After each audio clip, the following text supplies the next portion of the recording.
빌 앤드 멜린다 게이츠 국제 자선단체의 멜린다 게이츠 이사장은 코로나19로 인해 여성의 삶이 더 위협받고 있다고 말했습니다. 정책 입안자들이 이 전염병이 여성들에게 불균형적으로 미치는 피해를 고려하지 않는다면 앞으로 경제 회복에 더 오랜 시간이 걸리고 막대한 비용이 발생할 거라고 경고했는데요. 뉴스지에서 확인해 보시죠.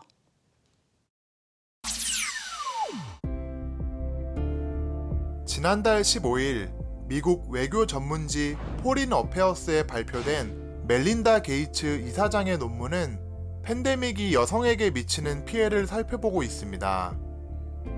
먼저 게이츠 이사장은 코로나19로 저소득 국가 여성들이 보건 위기에 놓여 있다고 말했습니다.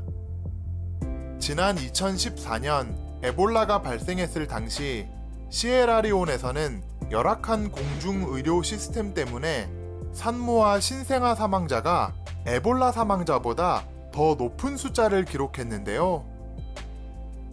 여성의 임신 출산 의료 서비스는 가장 기본적인 것임에도 불구하고 에볼라가 유행하자 여성들이 의료진의 도움 없이 출산해야 했기 때문입니다.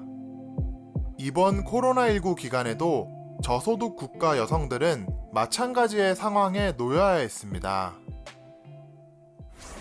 다음으로 게이츠 이사장은 코로나19로 여성의 일자리가 큰 타격을 받았다고 말했습니다.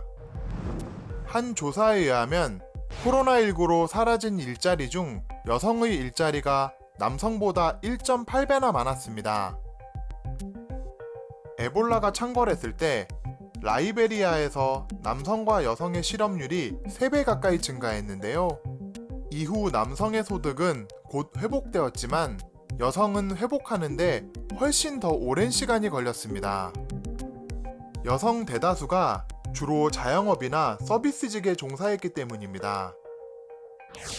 한편 코로나19로 도시가 폐쇄되자 가정 내 무급 돌봄 노동도 크게 늘어났습니다.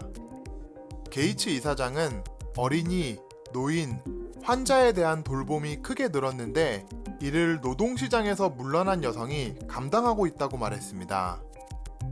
2014년 OECD의 무급 돌봄 노동 보고서에 따르면 전 세계적으로 여성의 돌봄 노동 시간이 2시간 증가하면 사회 노동 참여율은 10% 감소했습니다. 게이츠 이사장은 정책 입안자들이 코로나19가 여성에게 불균형적으로 미치는 충격을 살펴보고 전염병 피해를 완화하는 데 기여할 수 있는 여성의 역할도 함께 고려해야 한다고 강조했습니다.